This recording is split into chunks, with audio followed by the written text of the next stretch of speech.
أعوذ بالله من الشيطان الرجيم. بسم الله الرحمن الرحيم.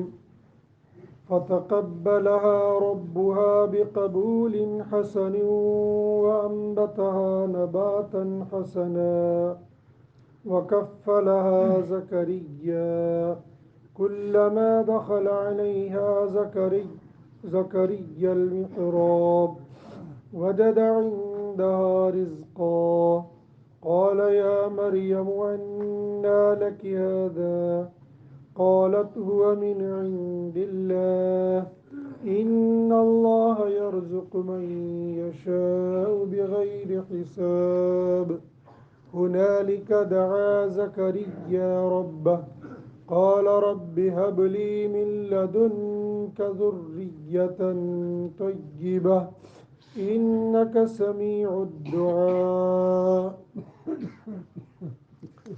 ترجمہ: فتقبلها، پس قبول کر لیا اس کو، ربها، اس کے رب نے، بقبول حسن، اچھا قبول کرنا، وانبتها، اور پروان چڑھایا اس کو، نباتاً حسنا، اچھا پروان چڑھانا، وکفلها، اور سپرد کیا اس کو، زکریا کے، کلما، جب بھی، دخل آتے، علیہا، اس کے پاس، زکریا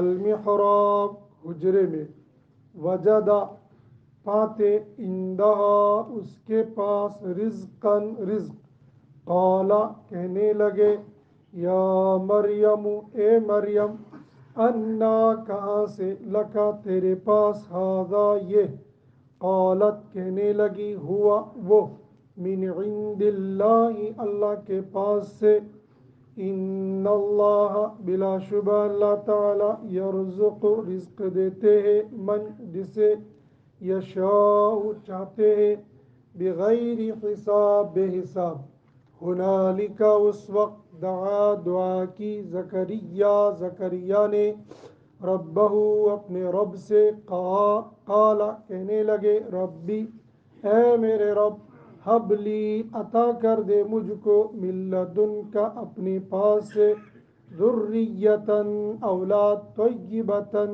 اچھی، انک، بلا شبہ، سمیع الدعاء، دعا کو سننے والے ہیں۔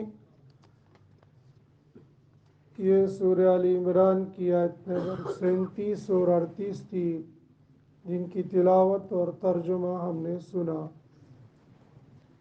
یہ واقعہ چل رہا ہے حضرت مریم اور ان کی والدہ اور ان کے خالو حضرت زکریا کا۔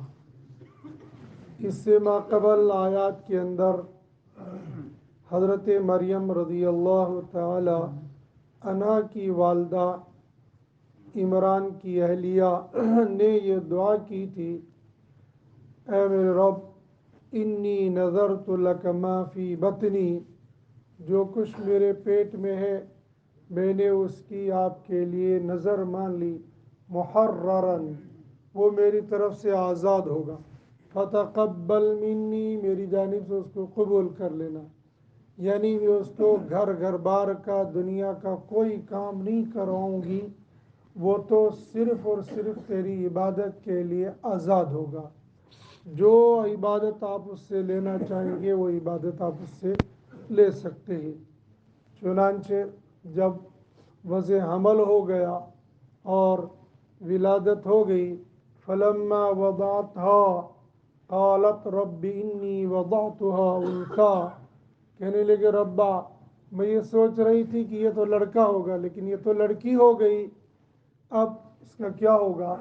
رب نے فرمایا، واللہ اعلم بما وضعت، اللہ بہتر جانتے ہیں جو کچھ تم نے جنا ہے، ولیس الذکر کالانثی، اور تمہارا خیال یہ ہے کہ لڑکا اللہ کی عبادت کر لیتا، اسی لیے تم نے یہ منت مان لی تھی، لیکن جان لو کہ لیس الذکر کالانثی، جو کام ہم نے اس لڑکی سے لینا ہے وہ لڑکا نہیں دے سکتا تھا ہمیں، اس لیے یہ لڑکی پیدا ہو گئی۔ پھر حضرت مریم کی والدہ نے حضرت مریم کا نام خود ہی تجویز کر دیا، انی سمیتھا مریم، میں نے اس کا نام مریم رکھ لیا اور میں نے آپ کے حوالے کیا، اور شیطان مردود سے اس کی پناہ چاہتی ہوں اور اس کی ذریت کی بھی، کہیں شیطان اس کو یا اس کی اولاد کو اچک نہ دے، لہٰذا میں آپ کے حوالے کر دیتی ہوں۔ یہ دعا کر رہی تھی اور اللہ سے فریاد کر رہی تھی۔ رب نے فرمایا فَتَقَبَّلَهَا رَبُّهَا بِقَبُولٍ حَسَنٍ، رب نے حضرت مریم کی والدہ کی دعا کو قبول کر لیا، اور ایسی قبول کر لی کہ وہ بہترین قبول کرنا ہو گیا۔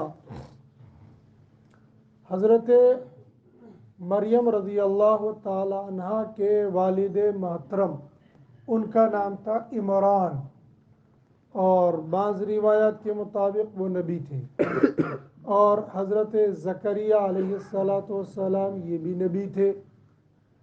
حضرت مریم رضی اللہ تعالیٰ عنہ کا نام نامی اسم گرامی جب لیا جاتا ہے تو عام مسلمان بھی یہی کہتا ہے حضرت مریم علیہ السلام۔ حضرت مولانا اشرف علی تھانوی نور اللہ مرقدہ نے یہ تفسیر لکھی ہے، اور دیگر علماء نے بھی لکھی ہے۔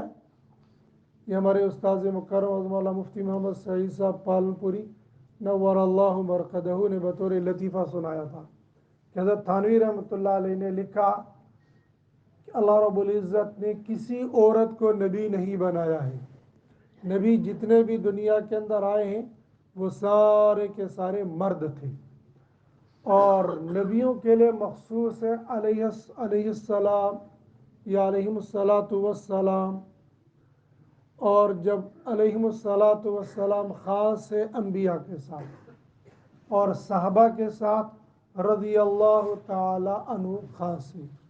رحمت اللہ علیہ عام ہے مردے اور زندے کے لیے، لیکن ہمارے معاشرے کے اندر یہ خاص ہو گیا ہے مردوں کے لیے۔ اگر کوئی آدمی زندہ کو رحمت اللہ علیہ کہے تو وہ اپنے لفظ کو واپس لیتا ہے، یہ غلطی ہوگی۔ مجھے ایک مرتبہ اللہ مفتی نذیر صاحب نے فون کیا، کہنے لگے شاہی امام جموں مفتی محمد عنایت اللہ قاسمی صاحب رحمت اللہ علیہ، پھر خود ہی ہنسنے لگے، پھر کہنے لگے میں نے ٹھیک کہا؟ میں نے کہا حضرت ٹھیک ہی کہا۔ کہنے لگے نہیں، جو لاسٹ میں نے کہا رحمت اللہ علیہ یہ ٹھیک کہا؟ میں نے کہا ٹھیک ہی ہے جی۔ کہنے لگے کیوں؟ رحمت اللہ علیہ تو مردے کو کہتے ہیں، تم نے زندے کو کیسے کہا؟ تو اب میں تھوڑی دلائل دوں گا آگے سے کہ یہ صحیح کہا یا غلط کہا۔ میں نے کہا جی جب ہم الفوز الکبیر پڑھ رہے تھے تو استاذ مکرم عظم اللہ مفتی محمد امین صاحب پالنپوری دامت برکاتہم العالیہ نے اس کی تشریح کی تھی، اور اس میں یہ بتایا تھا کہ رحمت اللہ علیہ یہ خاص ہے زندہ اور مردے کے لیے۔ اصل میں رحمت اللہ علیہ، اللہ کی رحمت ہو اس پر، تو اللہ کی رحمت کا مستحق زندہ بھی ہوتا ہے اور مردہ بھی ہوتا ہے، تو اگر زندے کو بھی کہیں گے مردے کو بھی کہیں گے تو کوئی غلط نہیں ہوگا۔ ویسے نام رکھتے ہیں کسی کا رحمت اللہ، اللہ کی رحمت، تو زندے کو کہو یا مردے کو کہو، لیکن بہرحال بعض باتیں معاشرے کے اندر مخصوص ہو جاتی، عرف عام میں مخصوص ہو جاتی ہے، ان کو دوسری جگہ پر فٹ کرنے میں آر جیسی محسوس ہوتی ہے، شرم ایشو یہ ہوا، تو رحمت اللہ علیہ ہمارے عرف کے اندر مردے کے لیے خاص ہو گیا ہے، لیکن کوئی زندہ کو بھی کہے گا تو کوئی مشکل بات نہیں ہے۔ بہرحال علیہم السلام خاص ہے انبیاء کے لیے، رضی اللہ تعالی عنہ یہ خاص ہے صحابہ کے لیے، اور رحمت اللہ علیہ عام ہے لیکن ہمارے عرف میں خاص ہو گیا ہے مردوں کے لیے۔ حضرت تھانوی رحمۃ اللہ علیہ نے یہ تفصیل لکھی، استاذ مکرم نے یہ سنایا تھا، کہنے لگے مگر خود بیان القرآن لکھا، اور بیان القرآن میں جب حضرت مریم کا تذکرہ آ گیا تو ساتھ میں لکھا علیہ السلام۔ یہ گناہ نہیں ہے، علیہ السلام ان کے اوپر اللہ کا درود اور سلامتی ہو، تو جو اللہ کے واقعی خاص اور نیک بندے ہو تو اگر ان کے لیے یہ بات کہیں گے تو کوئی غلط نہیں ہوگا. جیسے بعض تابعین کے بارے میں بھی علماء لکھ لیتے ہیں رضی اللہ تعالیٰ عنہ، کہ جن کے بارے میں لگتا ہے کہ واقعی اللہ ان سے راضی ہو گیا ہمارے گمان کے مطابق، تو کہیں گے کوئی مشکل بات نہیں ہوگی، کوئی غلط بات نہیں ہوگی. لیکن برار عرف کا شریعت نے بھی اعتبار کیا ہے. تو حضرت مریم رضی اللہ جب بھی نام آئے گا تو ان کے ساتھ رضی اللہ تعالی عنہ کہنا چاہیے. لیکن اگر کوئی علیہ الصلاۃ والسلام بھی کہہ دے گا یا کہیں لکھ دیا ہوگا تو وہ بھی کوئی غلط نہیں ہوگا. لیکن ترتیب کے اعتبار سے بہرحال رضی اللہ تعالی عنہ ہونا چاہیے. تو حضرت مریم رضی اللہ تعالی عنہ کو ان کی والدہ نے پیدا ہونے کے فوراً بعد بیت المقدس لے گئی، اور بیت المقدس کے اندر چونکہ حضرت مریم کے والد محترم ولادت سے پہلے گزر چکے تھے اور یہ بیت المقدس کے امام بھی تھے، اور بعض قول کے مطابق یہ نبی بھی تھے. تو جب نبی بھی ہو، بیت المقدس کے امام بھی ہو، اور اب وہ گزر چکے ہو، اب ان کے بعد ان کی اولاد یتیم آ رہی ہو، تو بیت المقدس میں رہنے والا یا وہاں پر نماز پڑھنے والا ہر بندہ ان کے ساتھ محبت کرے گا. جو بڑا آدمی ہوگا، جو دین کے اعتبار سے یا دنیا کے اعتبار سے الحمدللہ مسلمانوں کو اپنے دین کے بڑوں کے ساتھ محبت ہوتی ہے، تو دین کے بڑوں کی اولاد کے ساتھ بھی محبت ہوتی ہے. ایک شاگرد ایک جگہ رہتے تھے تو وہ ایک طرف ٹانگیں نہیں پھیلاتے تھے، ہمیشہ دوسری طرف ٹانگیں پھیلاتے تھے. ان سے کسی نے کہا کہ بھائی ادھر ٹانگیں پھیلانا آسان ہے، ادھر ٹانگیں پھیلانا مشکل ہے، تم بجائے ادھر کے ادھر ٹانگیں پھیلاتے ہو، اپنا گھر ہے تمہیں. کہنے لگے اصل میں اس سائیڈ میں میرے استاذ کا گھر ہے، تو میں نہیں یہ چاہتا ہوں کہ میں اپنے استاذ کے گھر کی طرف پاؤں پھیلا دوں گا، یہ بے ادبی ہو جائے گی میری طرف سے. یہ ادب کے اندر داخل ہے، یہ کوئی حرام و حلال کا مسئلہ نہیں ہے. الحمدللہ ایمان والوں کے دلوں کے اندر اللہ پاک نے اپنے دین کے بڑوں کی قدر و منزلت رکھی ہے. تو حضرت مریم کے والد بیت المقدس کے امام تھے، اور وہاں پر جو لوگ رہتے تھے ان کے دلوں کے اندر یقینی طور پر حضرت مریم کی محبت تھی. تو ہر ایک نے کہا کہ اس کی خدمت ہم کریں گے. اس زمانے کے اندر اس طرح کی رہبانیت اس کی اجازت تھی کہ بندہ گھر بار کو چھوڑ کر بس اللہ کے گھر میں آ جائے اور وہیں پر ڈیرا ڈال دے. جیسے رمضان المبارک میں بعض لوگ پورے رمضان کے لیے اور بعض لوگ آخری عشرے کے لیے مسجد میں آ کر ڈیرا ڈال دیتے، لیکن وہ بھی شریعت کو سامنے رکھتے ہوئے، چونکہ سنت ہے. لیکن بنی اسرائیل کے اندر لوگ ساری زندگی کے لیے گھر بار چھوڑ دیتے تھے اور رہبانیت اختیار کر لیتے تھے. تو یہاں پر بیت المقدس کے اندر کچھ لوگ رہتے تھے جن نے گھر برار کو چھوڑ دیا اور یہیں رہنے لگ گئے تھے. اور پھر ہوتا یہ ہے کہ جیسے رمضان مبارک کے اندر ایک پردہ ڈال دے دیتے، تو ایسے اس زمانے کے اندر بستیاں کم ہوتی تھی تو ان کے یہاں تو اتنی واویلا ہوتی نہیں تھی. مسجد کے ساتھ میں ایک جھونپڑا ڈال دیا جگی ٹائپ کا، وہیں پر ڈیرا ڈال دیا اور عبادت شروع کر دی. تو ایسے یہ لوگ یہاں پر تھے، ہر ایک نے کہا ہم اس کی پرورش کریں گے، ہم اس کی پرورش کریں گے. تو حضرت زکریا علیہ السلام نے کہا کہ اس کی پرورش میں کروں گا، اور پھر اس پر دلائل دیے کہ اس کی پرورش کا مستحق زیادہ میں ہوں. کیوں؟ اس لیے کہ یہ ان کے خالو تھے، اور ایک ضعیف قول کے مطابق یہ ان کے بہنوئی تھے، لیکن اصح قول یہی ہے کہ یہ ان کے خالو تھے، حضرت مریم کے خالو تھے. اور حضرت عمران علیہ السلام کے یہ ساڈو ہو گئے تھے. تو اس لیے انہوں نے کہا کہ یہ زیادہ مستحق ہے اس بات کے کہ ان کی پرورش میں کروں گا، اس لیے کہ میرے گھر میں ان کی خالہ ہے. جب یہ بڑی ہو جائیں گی تو مجھ سے ان کو پردہ بھی نہیں ہوگا، لہذا میرے گھر میں رہنا ان کے لیے آسان ہوگا. لیکن لوگ پھر بھی نہیں مانے محبت میں کہ نہیں، جیسے تم مستحق ہو ہم بھی مستحق ہیں، تم بھی یہیں رہتے ہو ہم بھی یہیں رہتے ہیں، لہذا ہم پرورش کریں گے، لہذا اس کی قرآن اندازی کریں گے. اس قرآن اندازی کا تذکرہ آگے آ جائے گا، وہ بھی ایک الگ انداز سے قرآن اندازی تھی.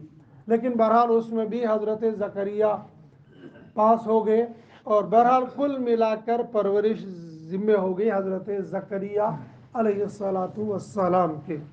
تو رب نے فرمایا کہ ہم نے ان کو وہاں پر بھیج دیا اور ان کی پرورش شروع کرا دی. کس کے ذریعے سے؟ وَكَفَّلَهَا زَكَرِيَّا، سپرد کیا ان کو حضرت زکریا کے. اور زکریا بظاہر پرورش کرنے والے تھے، لیکن حقیقت میں ان کی پرورش براہ راست اللہ کر رہے تھے. اور اللہ رب العزت نے تمام انبیاء کی پرورش براہ راست کی ہے. کسی نبی کا کوئی استاذ نہیں، ہر نبی کا استاذ براہ راست اللہ تھے. کسی استاد کے پاس پڑھتے نہیں تھے.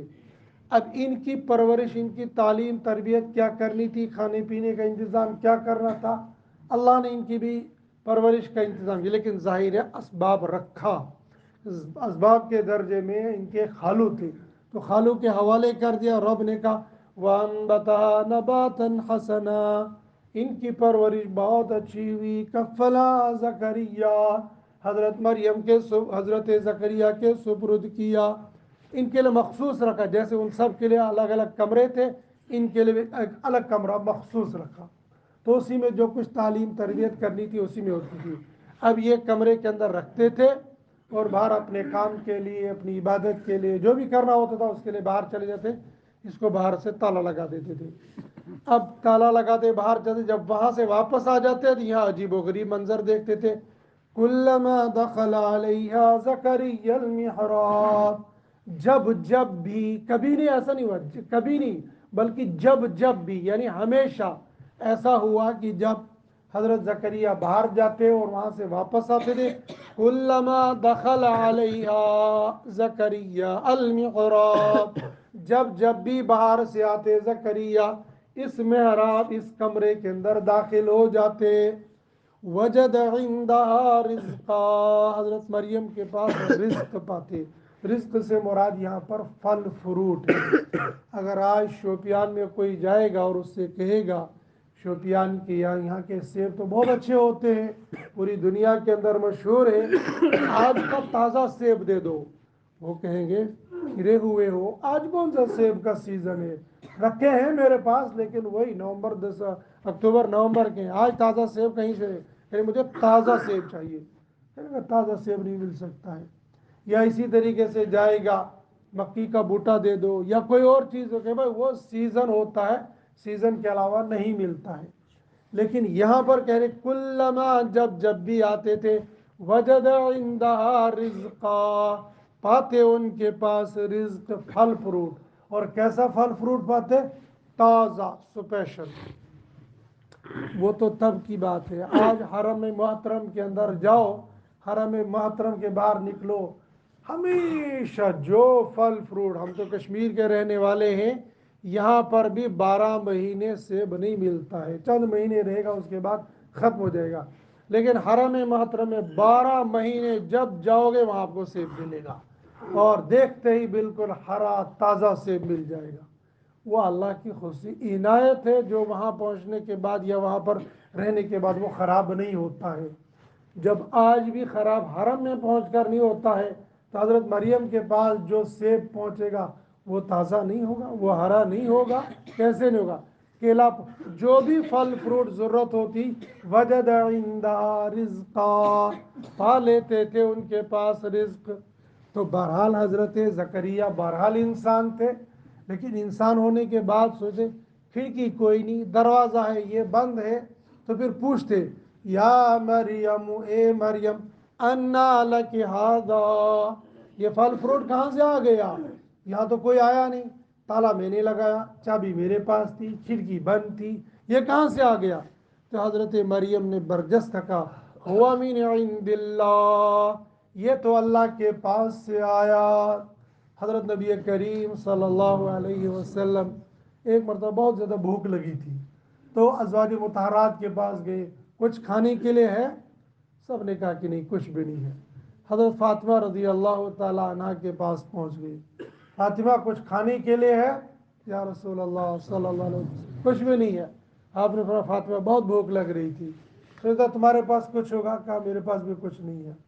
نبی علیہ السلام یہاں سے واپس نکلے، ابھی راستے میں تھے، حضرت فاطمہ رضی اللہ تعالیٰ عنہ کی لونڈی 2 روٹیاں لے کر آ گئی، یہ مجھے ہدیے میں ملی. تو انہوں نے دیکھا حضرت حسن اور حضرت حسین کو فوراً دوڑا ہے، جاؤ نانا جی کو بلا کر لا جاؤ، یہاں روٹیاں آ گئی ہے، کھانا کھلائیں گے. ان کو جو بھی وہاں پر طاق یا جو بھی ان کو پلیٹ رہا ہوگا اس کے اندر رکھا. تو حضرت حسن حضرت حسین گئے, راستے میں نبی علیہ السلام ملے, عرض کے یا رسول اللہ صلی اللہ علیہ وسلم تشریف لائیں, امی جی آپ کو بلا رہی ہے کھانے کے لیے. واپس آ گئے, بٹھایا.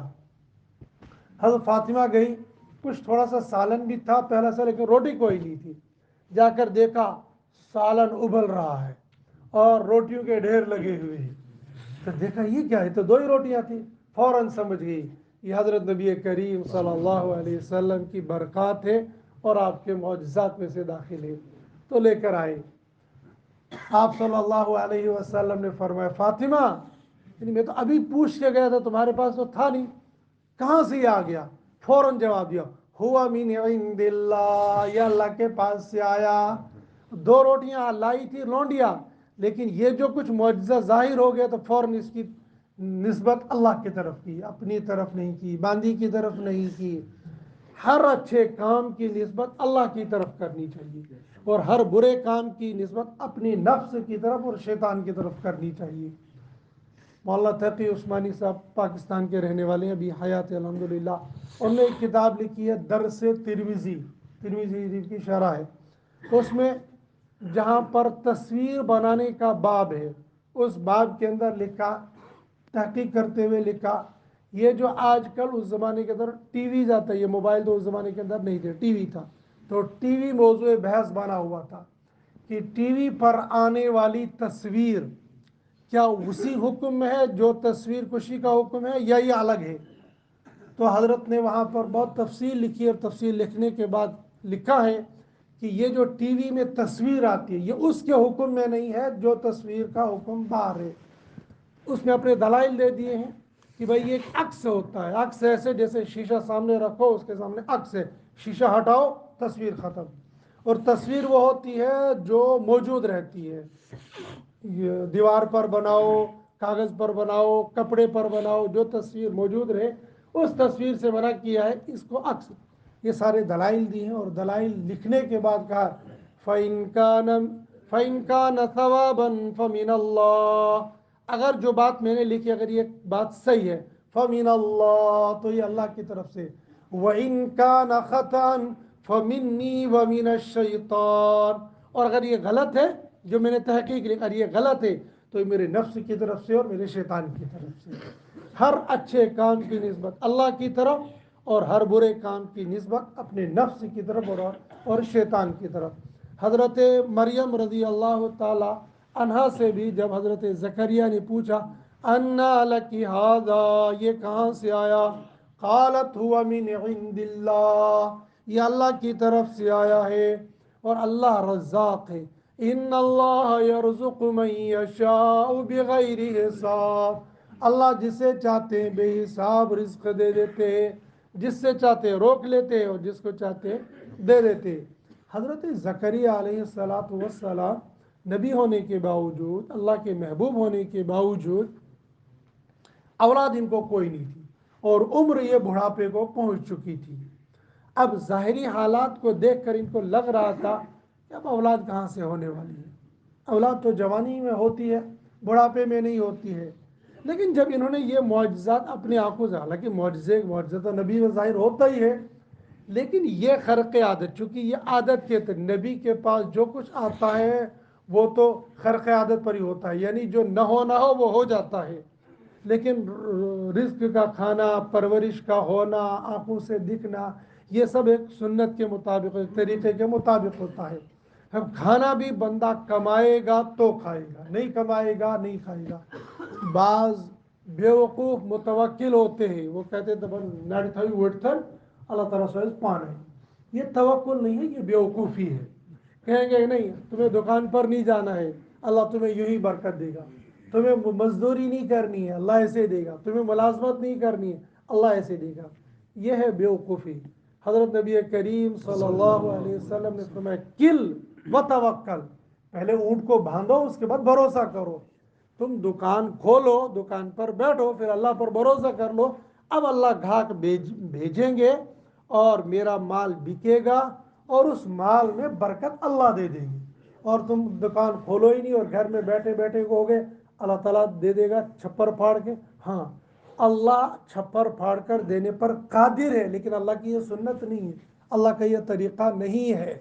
اللہ کا طریقہ یہ ہے کہ محنت کرو گے تو نتیجہ اس کا نکلے گا، نہیں کرو گے تو کچھ بھی نہیں ملے گا۔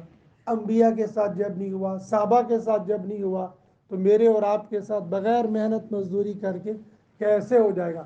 اسباب اختیار کر لینا یہ سنت ہے، اسباب ہی کو سب کچھ مان لینا یہ غلط ہے، یہ عقیدے کے خلاف ہے۔ اسباب اختیار کیا، اللہ نے چاہا تو اس میں برکت دے دیں گے، اللہ نے نہیں چاہا نہیں برکت ہوگی۔ حضرت زکریا علیہ السلام یہ طریقے دنیا کے طریقہ کار کو دیکھ کر یہ سمجھتے تھے کہ اولاد ہوگی، شادی اور پھر اس کے لیے ایک عمر ہوتی ہے، جوانی ہوتی ہے، بڑھاپے میں اولاد نہیں ہوتی ہے، لہذا اب وہ ایک طرح سے اولاد سے مایوس ہو چکی تھی۔ لیکن جب یہ دیکھا کہ روٹی روزی ملنا ایک طریقہ ہے، لیکن اللہ رب العزت بغیر اس طریقے کے بھی حضرت مریم کو دے رہے ہیں، اور حضرت مریم نبی تو ہے نہیں، ایک نبی کی بیٹی ہے، ایک نیک صالح ہے، جب اللہ اس کو خرق عادت دے سکتے ہیں تو کیا اللہ پاک خرق عادت مجھے اولاد نہیں دے سکتے ہیں؟ ان کو اولاد کی تمنا ہوگی۔ اب انہوں نے کہا ہنالک دعا زکریا ربہ، اس موقع پر حضرت زکریا نے اپنے رب سے دعا کی۔ کیا دعا کی؟ رب ہب لی من لدنک ذریۃ طیبہ، اے میرے رب مجھے صاف ستھری اولاد دے دے۔ معلوم یہ ہو گیا جب اولاد کی دعا مانگنی ہو تو اولاد کے لیے نیک صالح کی اولاد مانگنی چاہیے۔ بعض لوگ دعا مانگتے ہیں اللہ مجھے اولاد دے دے، اور جب کسی کی شادی نہ ہوئی ہو تو جوان جب دعا کرے گا اللہ میری شادی کرا دے، میرا نکاح کرا دے، نکاح کے لیے دعا مانگنا کوئی بری بات نہیں ہے، بری نظر ڈالنا برا ہے، لیکن اچھی دعا مانگ لینا اللہ میرا نکاح کرا دے۔ ہے اللہ ربا میں جوان ہو گیا ہوں، میں ابا حضور سے کہہ تو نہیں سکتا، کہوں گا تو وہاں سے تھپڑ بجے گا، لیکن ربا تو جانتا ہے میں جوان ہو چکا ہوں، میری خواہشات دن بدن ابھرتی جا رہی ہے، اے اللہ میرا نکاح کرا دے۔ تو اس کو دعا کر لے اللہ مجھے نیک صالح بیوی عطا فرما، اور اس کے ذریعے سے نیک صالح اولاد عطا فرما۔ ہر چیز کو اللہ سے مانگنا چاہیے۔ اگر کوئی اب جوان یہ دعا کر رہا ہوگا یا اللہ مجھے نیک صالح بیوی دے دے، تو کہ سکھا سکھا صوفی ہو کر کے کہاں لگے گا وہ بیوقوف ہوئے گا، اللہ سے بیوی مانگ رہا ہے، بیوی تو رشتہ مانگنا ہوتا ہے، اللہ سے تھوڑی مانگنی ہوتی ہے۔ اس نالائق کو کون سمجھائے گا؟ اللہ کے نبی صلی اللہ علیہ وسلم نے فرمایا ہے اگر تمہارے بوٹ کا جوتے کا تسمہ بھی ٹوٹ جائے اس کو بھی اللہ سے مانگ لو۔ اللہ سے مانگنے میں کسی چیز میں حیا اور عار نہیں کرنی چاہیے، ہر چیز اللہ سے مانگنی چاہیے۔ تو اگر جوان نے نکاح کے لیے جوڑا مانگنا ہے تو نیک صالح جوڑا مانگ لے، یہ نہیں کہ اللہ خوبصورت دے، ہاں خوبصورت اللہ بیوی دے دے تو بہت اچھی بات ہے، اصل ہے نیک صالح ہونی چاہیے۔ اگر خوبصورت بیوی مل گئی اور نیک صالح نہیں ہوئی تو وہ تمہارے گھر کو جہنم بنا دے گی، اور اگر وہ کالی کلوٹی ہوئی اور نیک صالح ہوئی، فرما بردار ہوئی، تو تمہارے گھر کو جنت بنا دے گی۔ بہت سارے بزرگ ایسے گزرے ہیں جن کی عورتوں کے اندر بعض صفات بہت اتنے اچھے تھے، لوگ کہ ان کو طلاق دے دو، کہ ان کے اندر یہ صفات ہے، میں ان کو طلاق نہیں دے سکتا۔ بہرحال حضرت زکریا علیہ السلام نے اللہ سے دعا کی، اور دعا میں کہا رب ہب لی من لدنک ذریۃ طیبہ، اے اللہ مجھے صاف ستھری اولاد دے دے۔ علماء نے لکھا ہے کہ جس کو اولاد نہ ہوتی ہو وہ بندہ ہر نماز کے بعد رب ہب لی من لدنک ذریۃ طیبہ یا رب ہب لی من الصالحین یہ دعا مانگا کرے۔ اور بزرگوں نے ایک تجربہ اور لکھا ہے کہ جس بندے کو اولاد نہ ہوتی ہو تو جب اس کی عورت ماہانہ عذر سے پاک صاف ہو جائے، اور پاک صاف ہونے کے بعد جب شوہر کو بیوی سے ملنا ہو، میاں بیوی کے پرائیویٹ تعلقات قائم کرنے ہو، تو اس کی پیٹ پر اپنی انگلی سے لفظ محمد لکھ دے، روشنائی سے نہیں، انگلی سے لفظ محمد لکھ دے، اور نیت کر لے جو اللہ بچہ دیں گے اس کا نام محمد رکھوں گا۔ یہ بزرگوں کا تجربہ ہے، اور بہت حد تک یہ تجربہ کامیاب ہوا ہے۔ دعا بھی کرنی چاہیے اور اسباب کو بھی اختیار کرنے میں کوئی حرج نہیں ہوتا ہے، لیکن بہرحال جب دعا کرنی ہو تو اللہ پاک سے ذریتاً طیبہ نیک صالح اولاد کی دعا کرنی چاہیے۔ انک سمیع الدعا، اے رب آپ تو دعا کو سننے والے ہیں۔ اور اللہ نے حضرت زکریا کی دعا کو سن بھی لیا تھا اور اولاد بھی عطا کر لی تھی۔ آئندہ آیات کے اندر ان کا تذکرہ آ جائے گا۔ اللہ پاک مجھے آپ کو قرآن پاک کو پڑھنے، سننے، سمجھنے اور اس کے مطابق زندگی گزارنے کی توفیق نصیب فرمائے۔ وآخر الدعوانا الحمد للہ رب العالمین رب العالمین رب العالمین۔